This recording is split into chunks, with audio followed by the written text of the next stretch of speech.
урматтуу кесиптештер, урматтуу Ашырбек Мойдунович. Мен сизге кайрылып кетет элем. Бул мамлекетибизде курулуп аткан жаңы жолдордун сапаты боюнча. Алардын ичинде мына өзгөчө Бишкек шаарында жаңы курулуп аткан жолдор боюнча да. Мына мен эртең менен жумушка келеткенде да мына централдык көчөлөрүбүздүн өзү, правительственный көчөлөрүн келсең, киши уяласың да булардын сапатын көрүпчү. Кайсы акыбалда болуп калды.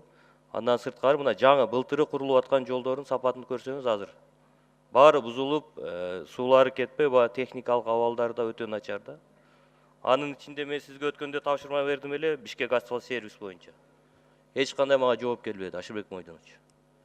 Же текшердиңерби, же карадыңарбы? Ошо Бишкек асфальт сервис дегендин курган жолдорун көрсөңүз, эптеме эле бирдемкени куруп койгон да баары жагынан. Мындайча айтканда деньги на ветер да. Эми акча болуп бөлүнүп аткандан кийин мамлекеттер анан ошонун сапатын хотя бы карап койбойлубу?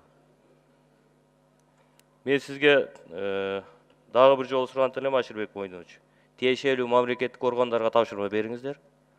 Анын ичинде ошол эле счетный палата кайсы органга тиешеси болсо, бул жагынан сиздер бүт ошол жалпы Бишкек асфальт сервис эле эмес, баардык ошол курулуп аткан жолдордун сапатын, алардын келечеги кандай болот? Аларга ким жооп берет?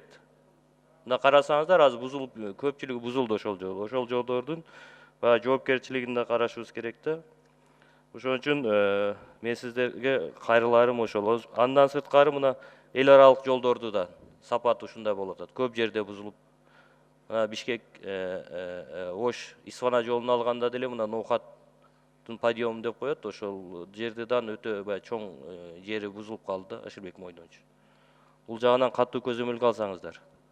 Андан кийин биз да сиздерден тийиштүү тыянак чыкпаса, сиздерден талап кылабыз да. Ошон үчүн бул жагынан мага кат жүзүндө жооп берсеңиз. Андан кийин Ашырбек Мойдунович, мына түштүк жакта өзгөчө Баткен облусунда азыр айдоо иштери башталып калды. Азыр мына күйүүчү майлардын баасы өтө жогору болуп атат. Ушул жагынан да карап чыксаңыздар да. Үрөөн боюнча, жер семиндик иштери боюнча өзүңүз бир көзөмөлгө алып, премьер-министрге жеткирип барсаңыз. Рахмат.